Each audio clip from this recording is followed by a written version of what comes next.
Màu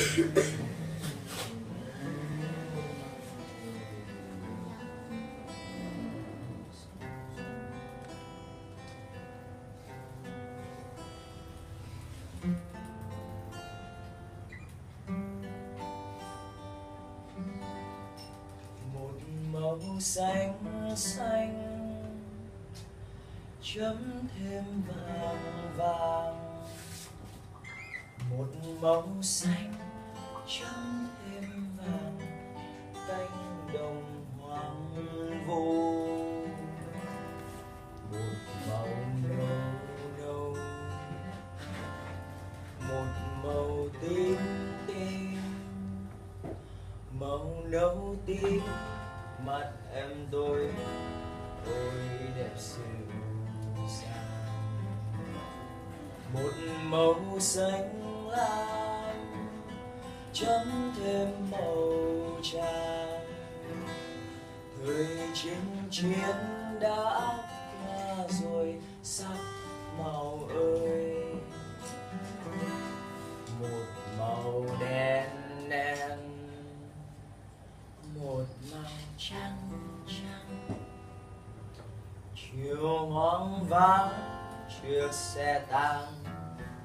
đi thật vội vàng.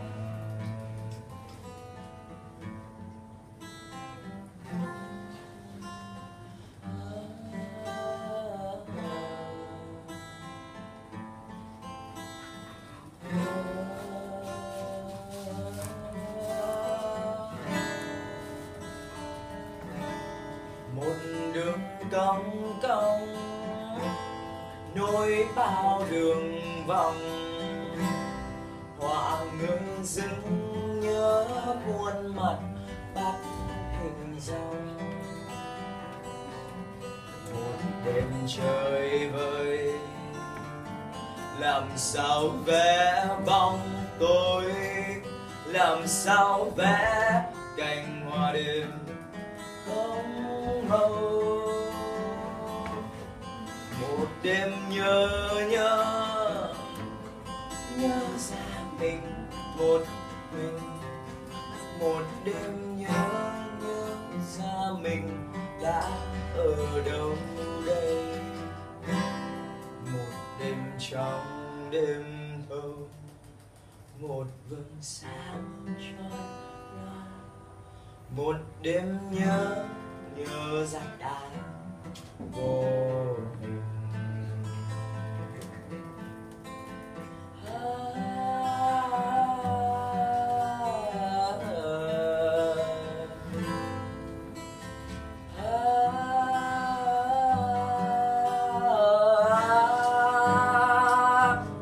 Một màu xanh lam chấm thêm màu tràm, người chinh chiến đã qua rồi sắc màu ơi,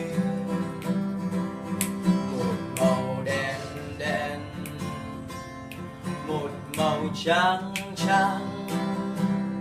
chiều hoang vắng chiếc xe tang đi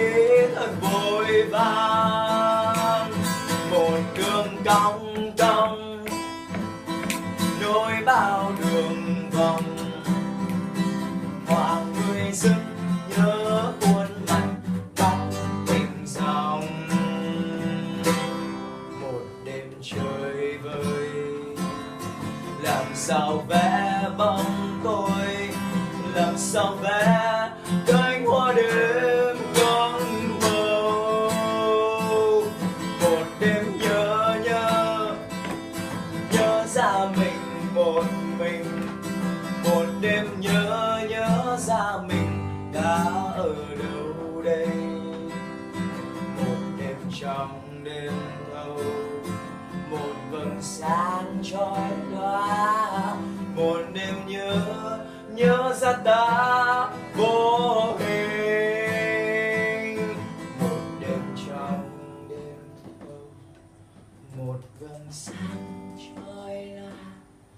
một đêm nhớ nhớ ra ta vô